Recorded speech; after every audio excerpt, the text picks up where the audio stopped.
Mark chapter 7. The Pharisees and some teachers of the law who had come from Jerusalem gathered round Jesus and saw some of his disciples eating food with hands that were defiled, that is, unwashed. The Pharisees and all the Jews do not eat unless they give their hands a ceremonial washing, holding to the tradition of the elders. When they come from the marketplace, they do not eat unless they wash.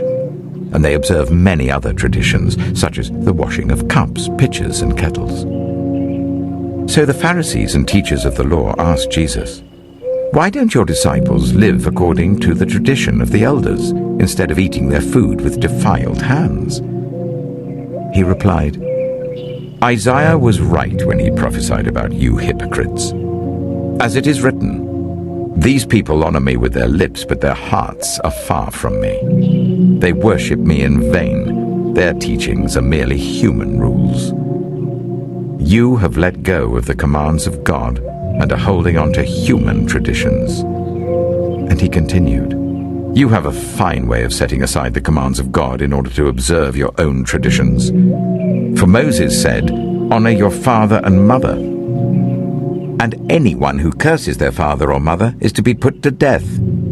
But you say that if anyone declares that what might have been used to help their father or mother is korban, that is, devoted to God, then you no longer let them do anything for their father or mother.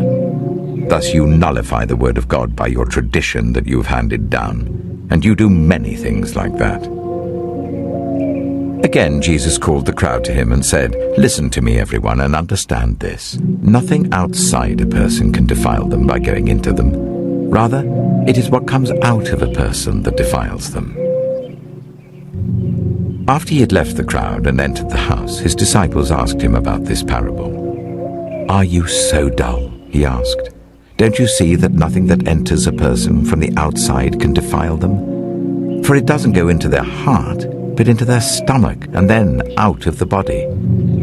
In saying this, Jesus declared all foods clean. He went on, "What comes out of a person is what defiles them. For it is from within, out of a person's heart, that evil thoughts come. Sexual immorality, theft, murder, adultery, greed, malice, deceit, lewdness, envy, slander, arrogance, and folly. All these evils come from inside and defile a person." Jesus left that place and went to the vicinity of Tyre. He entered a house and did not want anyone to know it, yet he couldn't keep his presence secret. In fact, as soon as she heard about him, a woman whose little daughter was possessed by an impure spirit came and fell at his feet. The woman was a Greek, born in Syrian Phoenicia. She begged Jesus to drive the demon out of her daughter. "First, let the children eat all they want," he told her, "for it is not right to take the children's bread and toss it to the dogs." "Lord," she replied, "even the dogs under the table eat the children's crumbs." Then he told her, "For such a reply you may go. The demon has left your daughter." She went home and found her child lying on the bed and the demon gone. Then Jesus left the vicinity of Tyre and went through Sidon down to the Sea of Galilee and into the region of the Decapolis. There some people brought to him a man who was deaf and could hardly talk, and they begged Jesus to place his hand on him. After he took him aside away from the crowd, Jesus put his fingers into the man's ears. Then he spat and touched the man's tongue.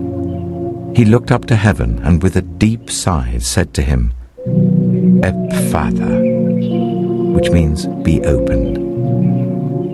At this, the man's ears were opened, his tongue was loosed, and he began to speak plainly.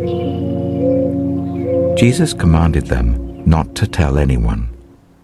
But the more he did so, the more they kept talking about it. People were overwhelmed with amazement. "He has done everything well," they said. "He even makes the deaf hear and the mute speak."